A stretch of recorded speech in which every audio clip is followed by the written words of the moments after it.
I'm 72 years old, and I spent 20 years trying to prove something to people who weren't even looking. I didn't understand that until I was 68. By then, most of the people I was trying to impress had retired, moved away, or died.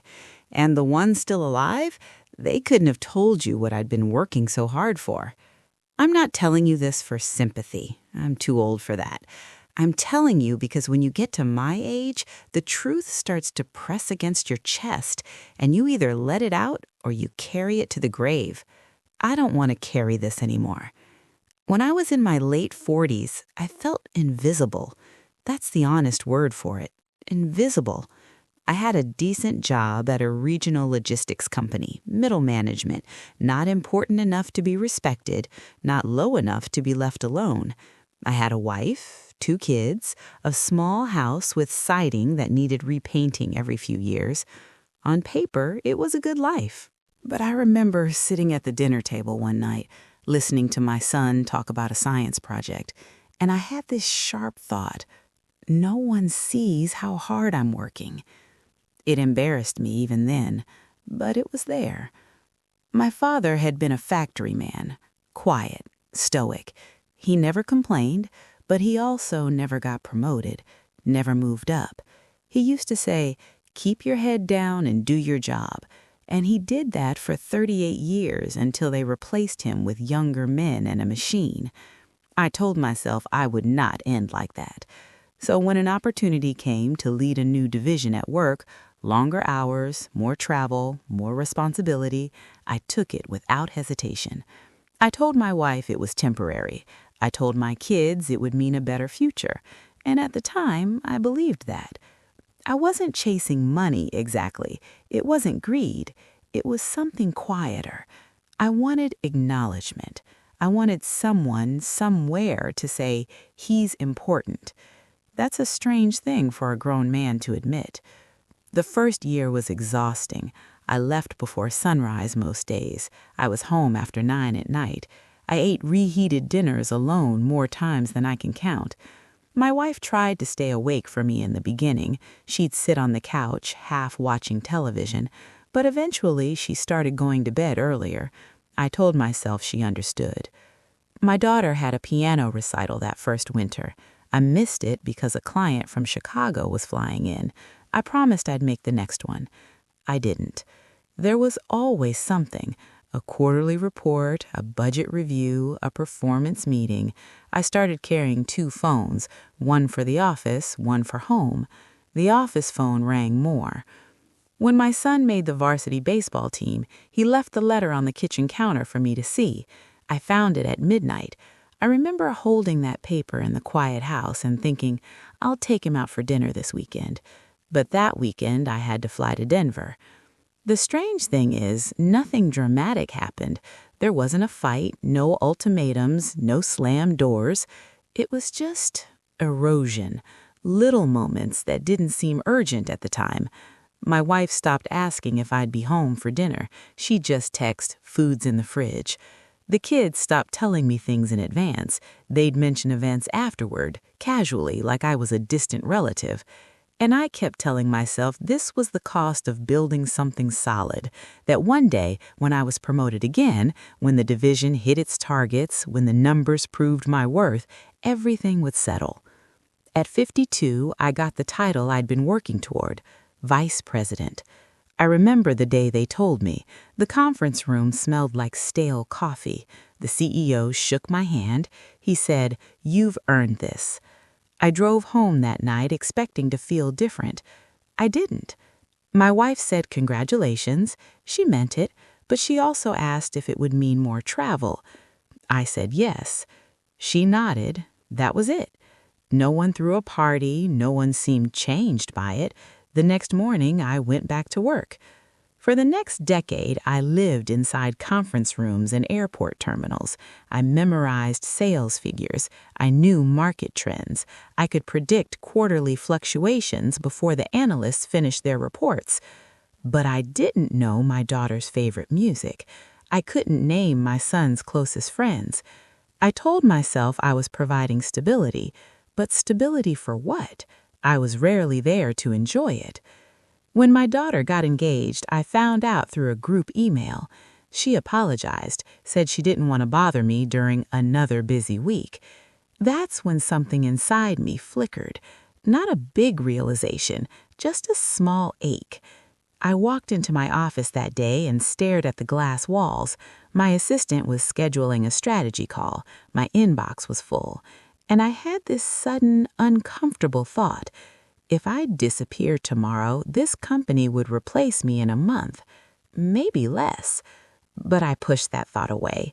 There were meetings to run. At 60, I had a mild heart scare, tightness in my chest during a presentation. I finished the slide deck before going to the hospital. It turned out not to be a heart attack, just stress, they said.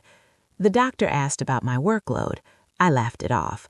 I remember sitting in that hospital room alone, the fluorescent lights buzzing overhead. I looked at my phone, 3 missed calls from the office, none from home. Not because they didn't care, because they assumed I was busy.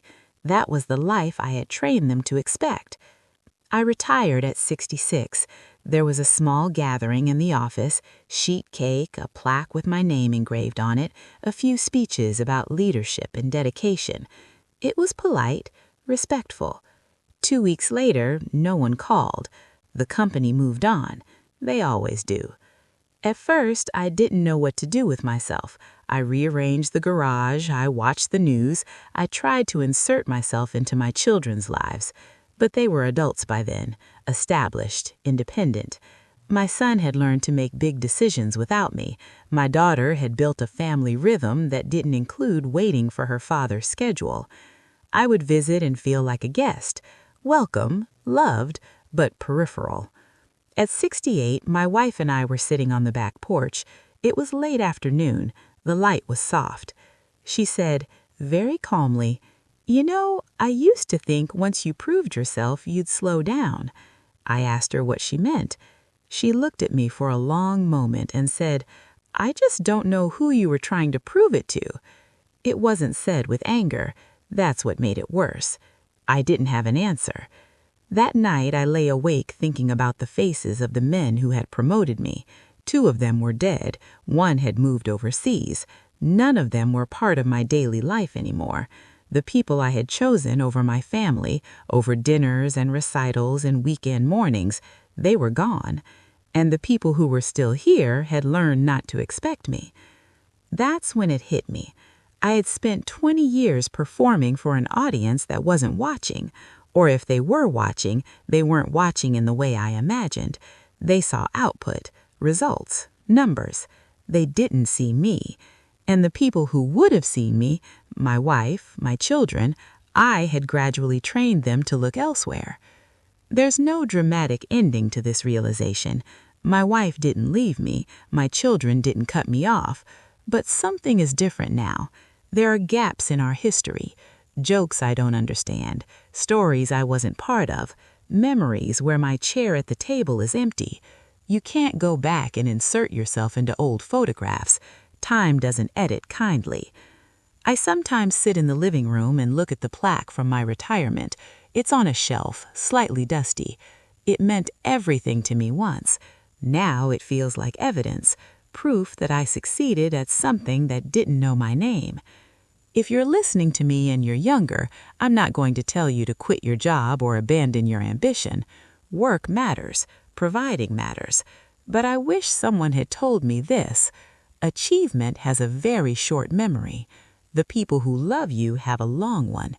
They remember the empty seats, the missed calls, the times you said, "Next week will be easier." Next week rarely is. I thought I was building a legacy. What I was building was distance, and distance is hard to measure until it's already wide. I'm 72 now. My hands shake a little when I pour coffee. I move slower. I try to show up more. I attend the school plays for my grandchildren. I sit in the front row. I clap too loudly. I call my son just to ask about his day. Sometimes the conversations are brief. We're still learning each other again. There is love. I'm grateful for that. But there is also a quiet knowledge that some seasons have passed for good. You can't be present for a child's childhood once they're grown. You can't redo 20 years. If this story feels familiar to you, I'm not here to scold you.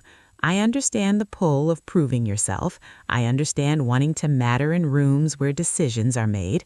Just make sure you also matter in the rooms where no one is keeping score, because those are the rooms that stay. I don't have many years left.